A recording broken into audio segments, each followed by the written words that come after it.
গৰম গৰম ভাত ধনিয়া দিয়া দালি বইল চিকেন উফ নক'ব আৰু দেই পূৰা পেট ভৰাই দগচি খাই লৈছোঁ হাই এভৰিৱান ইন্দোৰ আহি পালোঁ আহি ফ্ৰেছ হ'লোঁ ফ্ৰেছ হৈ চাহ খায়ো ৰেষ্ট লৈ অকণ এতিয়া আড্ডা চলি আছে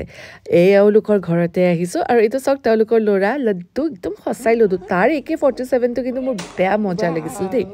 চ' তাৰ লগতে মই অকণমান এয়া তাৰ খেলা বস্তুবোৰ চালোঁ আৰু এয়া চাওক চিন্ময় দা বৰ্ণালী বৌ ইপিনে তেওঁলোকৰ জীয়েক আৰ্শিত অকল লাজ পাইছে আৰু লগত লাড্ডু সি সঁচাকৈ লাড্ডু পায় আৰু এয়া মই দেই গা পা ধুই একদম বহি আছোঁ আৰু বৌয়ে একদম গৰম গৰম ভাত লগাই দিছে ইন্দোৰ নিচিনা জেগাত অসমীয়া মানুহৰ ঘৰত কাঁহৰ বাচনত খাব পাইছোঁ আৰু কি লাগে তাতে এইকেইদিন বাহিৰৰ খানা খাই আছিলোঁ দালি ধনিয়া দিয়া দালি গোন্ধটো পাই একদম নক'ব আৰু সঁচাকৈ দেই কপালখন ভালেই বুলি কৈছোঁ কাৰণ হোটেলততো এইখিনি নাপালোঁহেঁতেন হয়নে নহয় মেনুত দেখিছেনে মই খাই ভাল পাওঁ কাৰণে প্ৰন স্পেচিয়েলি বনাইছে দালি বইল চিকেন ভাজি আৰু বেংগন ভৰ্তাখিনি চাওকচোন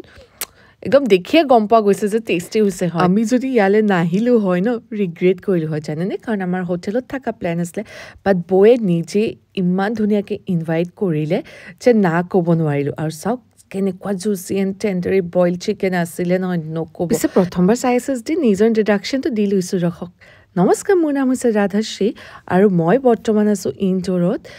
অসমীয়া ফেমিলি এটা ঘৰত চিন্ময় দা আৰু বৰ্ণালী বৌ ঘৰত আৰু পূৰা পেট ভৰাই খাই আছোঁ এতিয়া খাই বৈ আকৌ কফি চফি খাই ড্ৰেছ চেঞ্জ কৰি দেখিছে 11:13 ওলাইছোঁ ইন্দোৰ ফুৰিবলৈ আৰু তেওঁলোকে ফুৰাব কাৰণ ইন্দোৰ ৰাতি এটা বস্তু বিৰাট ফেমাছ কি বাৰু ধৰিব পাৰিছেনে খাও গলি আকৌ চ' তেওঁলোকে এতিয়া খাও গলিৰ লগত আৰু যিখিনি পাৰে দেখাব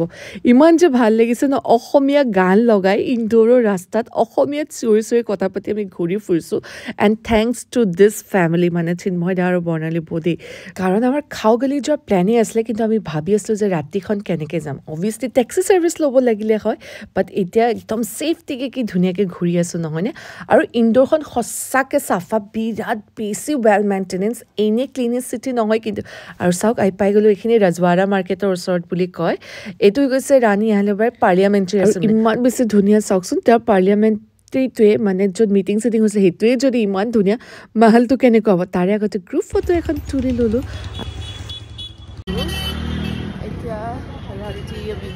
লড্ডু ইজ চ' এক্সাইটেড সি চব জানে কাৰণে আমাক শিকাবলৈ আৰু ইমান ধুনীয়া মন্দিৰবোৰ নহয় এইটো বাকী বিহাৰী মন্দিৰ আছিল খালি ৰাতি হ'ল কাৰণে বন্ধ আছে ইয়াৰ দৰ্জাখন আৰু এটা দৰ্জা আছে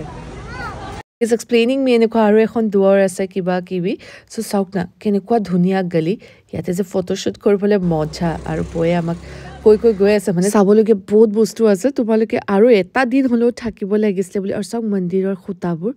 ইমান বেছি মানে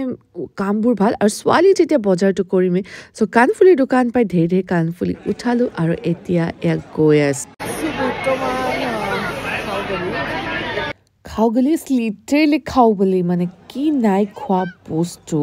আৰু দেখিছেনে এই যে 12টা বজা যেন লাগিছেনে কাৰণ এখন ৰাতি খোলে আৰু ইয়াক গৰম গৰম গাজৰ হালৱা আৰু গোলাপ জামুন ইপিনে মই লৈছোঁ কালাগান আৰু ৰাবৰি ই বহুত বেছি টেষ্টি আছিল জানেনে খাই পেট ভৰিয়ে গ'ল আৰু বৌয়ে সুধি আছে যে আৰু কি খাবা আমি বোলো ইমানবোৰ খাৱাই আনিছে এতিয়া কি খাব পাৰিম আপোনালোকে যদি খাও গলিত আহে মানে আহিব ইন্দোৰ আহিলে কিন্তু খালী পেটে আহিব দেই লাষ্টত পাণকে ল'লোঁ কাৰণ পাণ নোখোৱাকৈতো মই নাথাকোঁ ইয়াতে পিছে বিভিন্ন ধৰণৰ পাণ খাই এয়া ওলাই দিলোঁ কাৰণ কাইলৈ আকৌ অলপ ঘূৰিব আছে ৰাতিকেহে ফ্লাইট আছে কাইলৈ বোলে বৌয়ে আমাক লৈ যাব 56 দোকান মানে 56খন দোকান থকা বহুত ফেমাছ হয় তাৰপৰা একদম সস্তাত মানে শ্বপিং কৰিবলৈ বোলে দোকানত চ' ৰৈ আছোঁ কাইলৈ কাৰণে আপোনালোকো এক্সাইটেড নে আৰু এয়া চাওক পালোহি ঘৰৰ এণ্ট্ৰেঞ্চটো দেখাই দিছোঁ চাওক ধানৰ মুঠিৰ পৰা তুলসী গছৰ পৰা বৰ ধুনীয়াকৈ সজাই ৰাখিছে সোমোৱাওঁতে মানে এনেকুৱা এটা এম্বিয়েঞ্চ হ'লে কিন্তু বিৰাট ভাল লাগে নহয়নে এতিয়া ৰাতিৰ 1টা বাজিলে চ' বাই লগতে আপোনালোকে যদি মোৰ মহাকাল ভস্ম আৰতি ওমকাৰেশ্বৰ ভিডিঅ'বোৰ চোৱা নাই চাব পাৰে দেই গুড নাইট